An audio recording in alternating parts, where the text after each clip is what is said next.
All right. Well, there was a college student on the way to a big football game between South Notre Dame and Pennsylvania. And he was going to be taking a couple of friends of his, but he only had 2 tickets. So on the way, driving to the football game, he decided to go ahead and put a sign up in the back window that said, "Need ticket." So he headed off to the game and then was driving down the highway, and he looks in his rearview mirror and he could see these flashing lights. And he realizes he needs to pull over. So he pulls over, and the officer comes up and starts writing him a ticket, and he says, "Now wait a minute.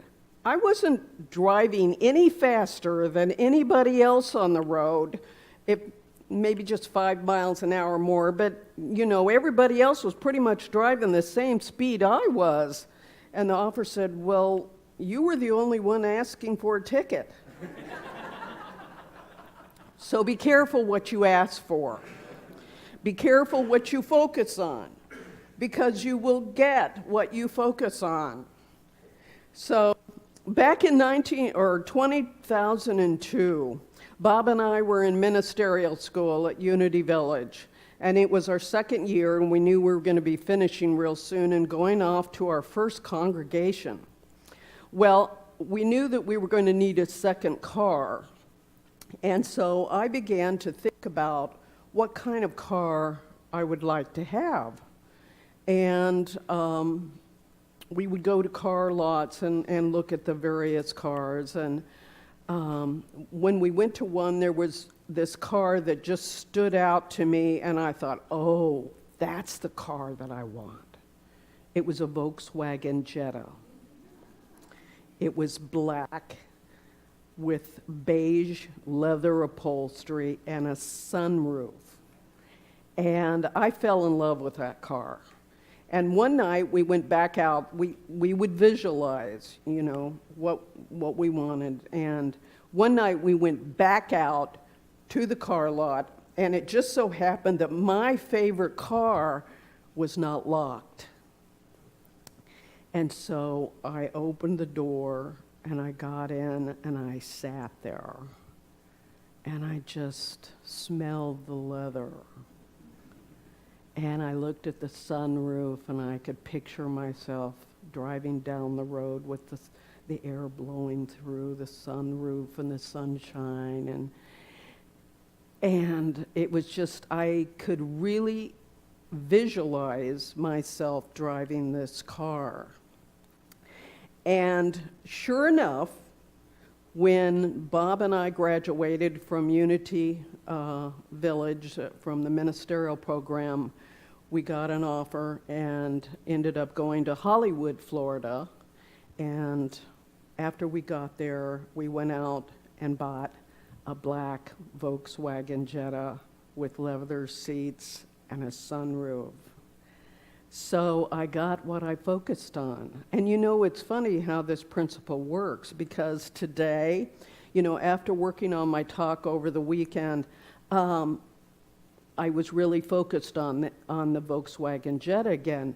Today on the way to church, I looked right ahead of me, and this black Volkswagen Jetta pulled out right in front of me, and I thought, oh my gosh, it's still working.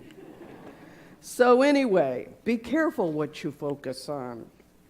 And think about it this way. You have to believe that you can receive something. And sometimes growing up, some of us were taught that we couldn't get what we believed, or we didn't feel worthy of it. We didn't feel that we deserved it. In fact, some of us probably heard that, don't set your expectations too high, because you might not get it and you'll be disappointed. I don't know if you can relate to that, but I know there were times that I was told that. So what do you believe you can have? What do you believe you deserve? That's another important question. And what do you expect to receive? These are questions that we all need to ask ourselves and to be honest about them. Because no matter what you want or ask for, if you don't believe that you deserve it, then you're not going to bring that into your life. Shakespeare says, thoughts are things. A Course in Miracles says, there is no such thing as an idle thought. All thought creates form at some level. James Allen, a British writer, wrote, all that man achieves and all that he fails to achieve is the direct result of his own thoughts. And Marcus Aurelius, who was a philosopher and Roman emperor, said, the universe is change. Our life is what our thoughts make it. And of course, Norman Vincent Peale said, change your thoughts and you change your world. And the Buddha said, with our thoughts, we make the world. Now, do you notice how similar all those are? In other words, the principle that we're talking about today, the Volkswagen Jetta principle, about how important our thoughts, beliefs, and our expectations are, it's a universal principle. It's a spiritual principle. It's a unity principle. Pam Grout, who's the author of E Squared that we're reading now, said that there's a 0 point field, and this came from the physicist David Bohm, but she calls it the field of potentiality or field of possibilities. So there's an endless field of possibilities. Think of that any way that you want to, but it all depends upon our thoughts and how we draw that to us, how we create out of that field of possibilities. It was funny, there was a company that had a sweepstakes, and they were going to give away 100 trips.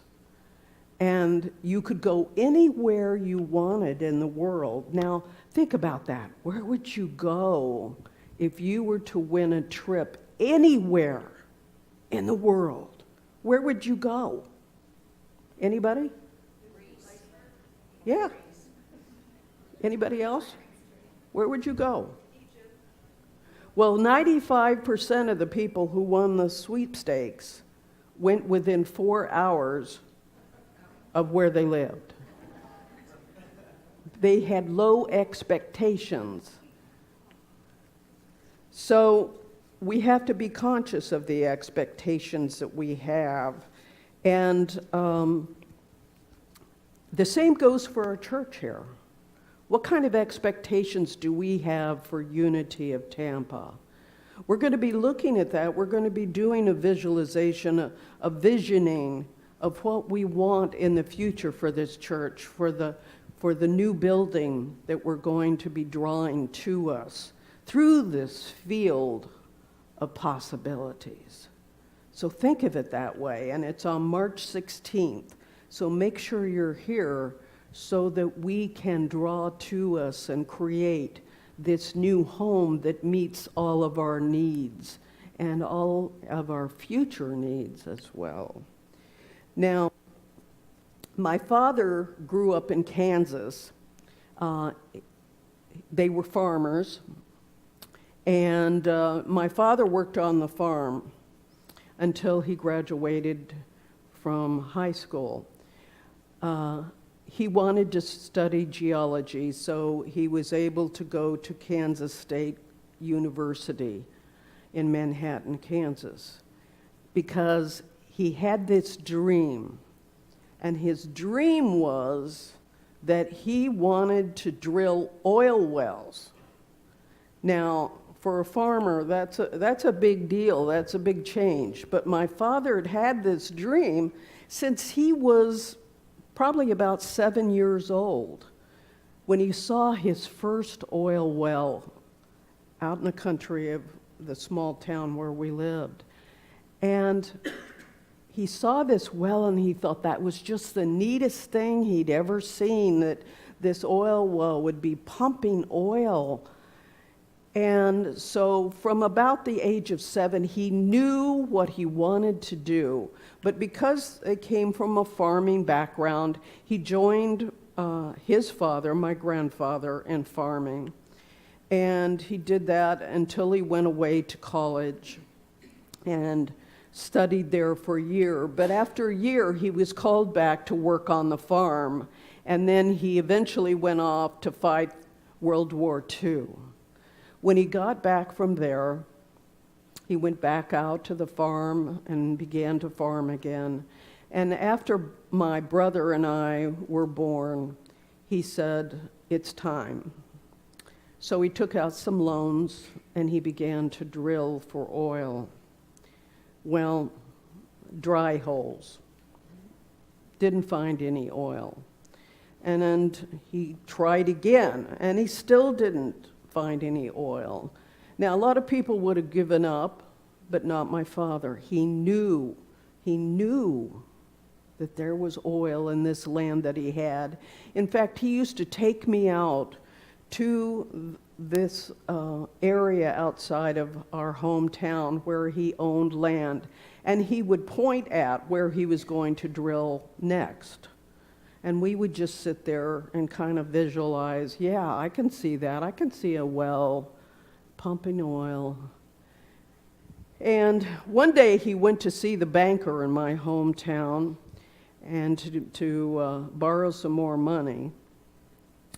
And the banker was sitting there with my dad, and he happened to glance out the window, and he saw my dad's broken down old Ford, and he started to laugh. And he said, "You know, Carl, for a man as owing as much money as you do, you shouldn't be driving a beat-up old car. You should be driving a nice car." And you know what? This man believed in my dad. Probably one of the few people in town that did. But he told my father that he would give him a couple extra $1,000, and he told him to go out and buy a new car. So my father went out and he bought a brand new Ford Galaxy 500. It was maroon. I even got to drive it. And shortly after that, my father began to strike oil. Now, I'm not talking gushers here. This is not Texas. But he struck oil. It was there. He knew it, and it was there. And he would drill one, and then he drilled another, and he drilled another. And eventually, he had enough money that he could retire, and he and my stepmother could be comfortable with their income. But he had to believe, he had to know in his mind, in his heart, that what he wanted was possible, and to expect it and not give up on it. And believe me, it was hard, because even my mother at the time didn't believe it, and they ended up getting divorced.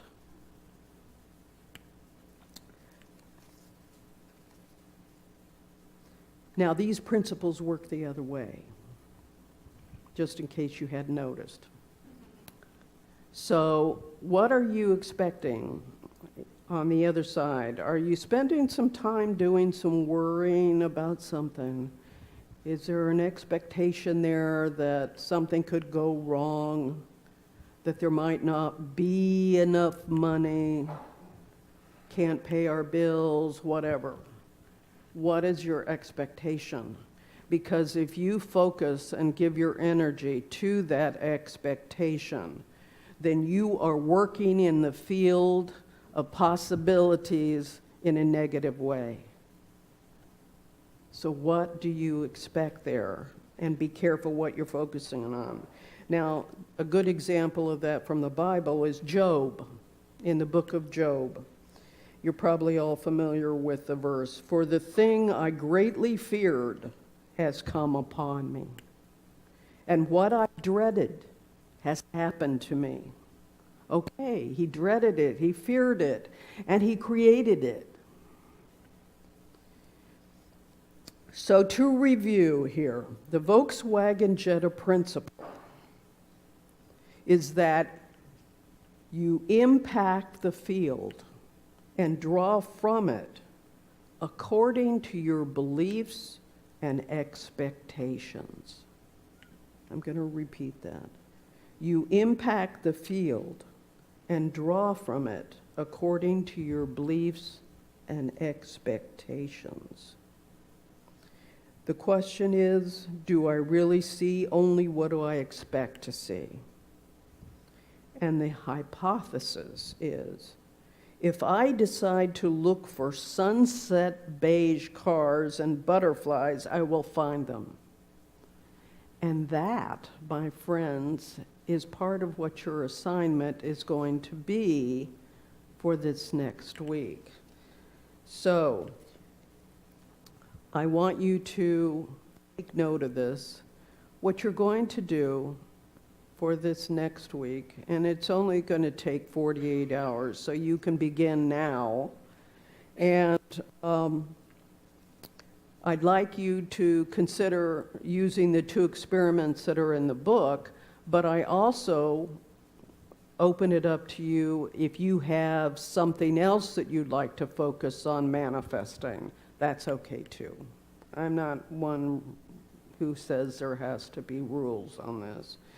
So, look for the next 24 hours, I'd like you to focus on sunset beige cars for 24 hours, starting now. So by 10:30 tomorrow in the morning, you should have seen some sunset beige cars. In fact, if you walk out in the parking lot, you'll see my car. Sunset beige. And I never knew to call it that. I just sort of called it beige. But you can call it sunset beige.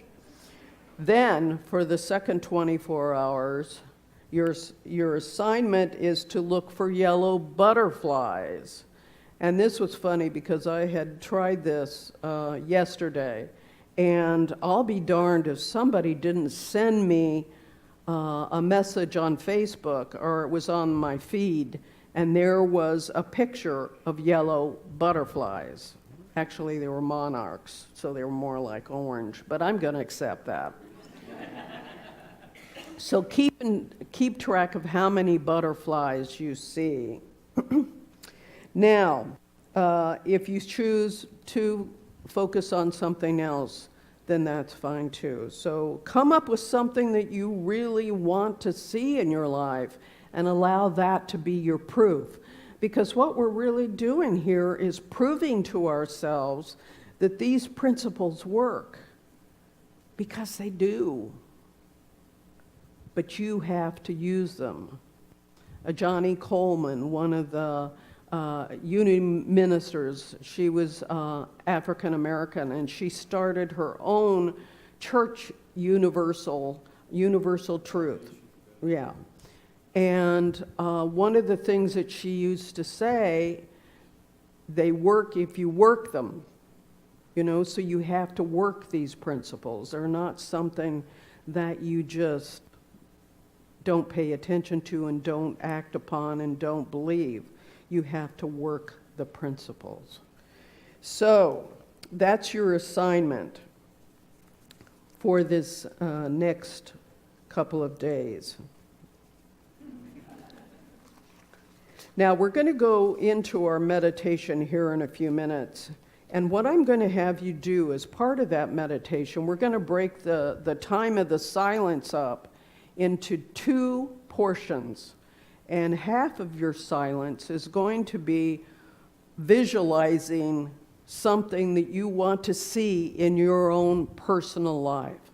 So you're going to be able to just visualize this perfect life for yourself.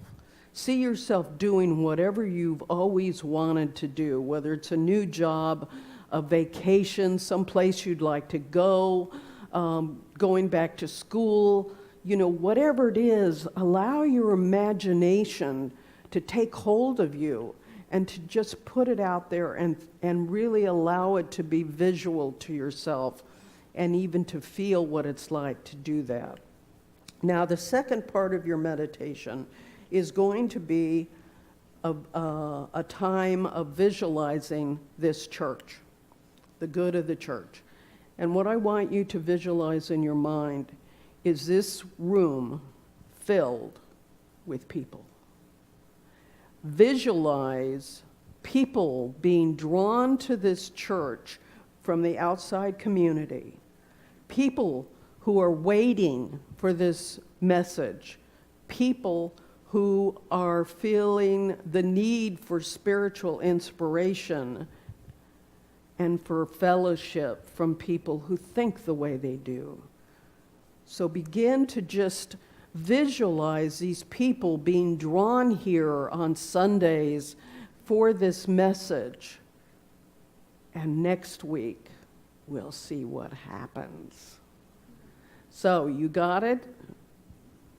You're going to spend the first part on your own. And during the course of the meditation, I will let you know when it's time to shift your visualization, okay? All right, so let's prepare for our meditation.